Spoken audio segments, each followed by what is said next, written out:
This is an oldie story, but I like it because it's very relevant to me. Uh, Valve details a new game verification system for upcoming Steam Frame and Steam Machine. 30 FPS at 1080p for Steam Frame verifies same as Steam Deck, but every game will be resetted or retested for the Steam Frame. Oh, that's cool. Early this year, Valve said that the requirements for a game to be Steam Machine verified will be much less stringent than for the Steam Deck, mostly because of the power enveloped with the former is working with. Today, the company has confirmed that these initial comments with official slides presented at GDC 2026 for both Steam Machine and Steam Frame verified programs. We already know that a deck verified games would automatically be machine verified too, games in this category are required to run at a stable 30 FPS at 1080p resolution. The Steam Machine is almost as powerful as a PS5, is it? With 28 RDNA 3 CUs, hence deck playable. Games that didn't perform well on the handheld will also be machine verified because they expect to run better. However, any deck playable games that didn't run properly because of the controls or any other reason will be thrown into machine playable. Finally, deck unsupported games. So basically, the deck and the Steam Deck are just gonna get a new like verification thing. Okay, cool. Steam has a bird and the deck unsupported games before the machine unsupported. Okay, so all right. Oh, hold on. However, any deck playable games that didn't run properly because of the controls or any other reason will be thrown into machine playable. Finally, deck unsupported games will be reassessed for the Steam machine and the designated machine tested if they didn't run. Okay, it's a pretty straightforward process that eliminates the need to put new verified badges on titles. The Steam Machine library should be huge from day one due to the work done by the Steam Deck. By contrast, there is no verified program for streaming games to the Steam Frame, with Valve saying that if any game runs well on your PC, it will run well on Steam Frame. For standalone VR tiles, there is no frame verified tile at all. There are two tiers, frame test and frame unsupported, and both are self-explanatory. Any game that was previously deck verified, deck playable, deck unsupported because of VR would be assigned with the frame test badge.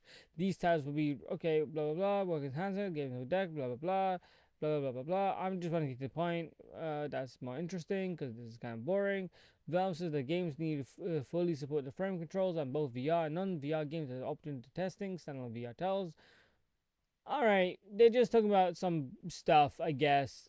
Uh, I'll be real. I've never used a Steam Verify status on a Steam Deck when I had one. It was very unreliable, and even now reading this, I'm glad they're changing it, but it doesn't sound like it's gonna be good still. Maybe I could be wrong, but it doesn't sound like this. Oh, thank you, Hassam Nazir from Tom's Hardware. Pretty cool. For thanks for writing this up.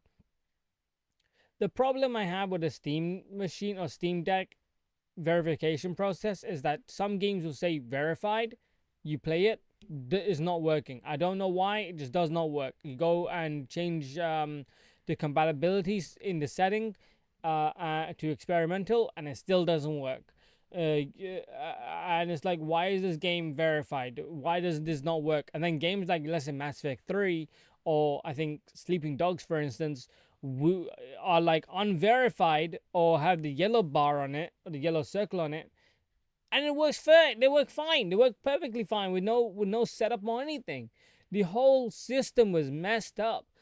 That's why I personally use Heroic Launcher when I had a Steam Deck, and it was significantly better because there was user interface, like user verified settings and like verification, like certifications, and it was significantly better than what Steam provided. And I hope Steam kind of does the same thing, whereas like for users, you will have your own like a badge, and a vast amount of people can say it's good or not. And depending on what it is, it will change, right? Because I imagine as updates come along, it might break it, it might change it, or whatnot. But right now, as what Valve has isn't very good. But the thing that really got me when reading this article or reading the headline more or less is like, I just seriously do not understand the point of the Steam frame, Steam machine. I Yeah, Steam frame or Steam frame, Steam machine. Wait, Steam Deck, Steam. Yeah, okay. The whole name system is confusing to me. Steam machine. I don't get it. It runs at 30 FPS at 1080p. Okay. and it's gonna cost about $1,000 or some shit. Like, you are crazy. At that point, just get a console. This is barely a PC. Anybody that wants to get into PC will get like a proper PC for that amount of money with like cheaper used hardware, sure, but it's going to be, and it'll run significantly better. If you want to play um games at a higher frame rate, then you get a console. Why would you get a Steam frame? I legitimately cannot find any reason to get one other than maybe just saying you get one. This could have been very cool, but for whatever reason, it's just going to be a thing that exists.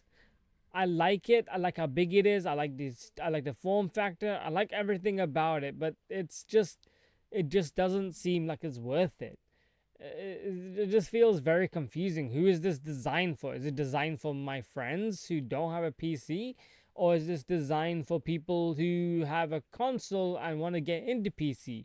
Or is it neither of those groups and someone completely different? Because I don't see how this is good for anybody. This just feels confusing and messy. Um, Especially at that price point, it's like, well, do you want console gamers? Because then they're gonna stick with console, and they'll run games better on console. Is it gonna? You get my point. But regardless, it's stupid. It's a dumb machine that doesn't feel like it's worth the price. If it was 550, I could justify it. If it's 1,000, as it is 1,000, they already said it was. It's, you are shooting yourself in the foot, and this thing is nothing but a novelty device that only certain people will like. All right, yeah, we'll leave it there. Take care and see you. Oh wait, hold on. Turn comments. Why do people act like PS6 are gonna be 299 to release date?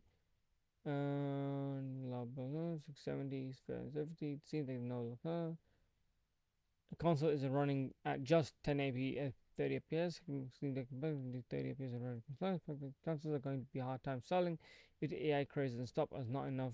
Mm, kinda. Imagine having a baseline be 30 FPS at 1080p comparing to the PS5. Like, wow. Given the price of this thing with NDA stuff, it's not going to be under 800, if not a grand. It's going to be massively overpriced waste. I agree with these people. I would suggest Valve just shelve this thing for as long as possible. Maybe make like a few hundred units, be like limited edition.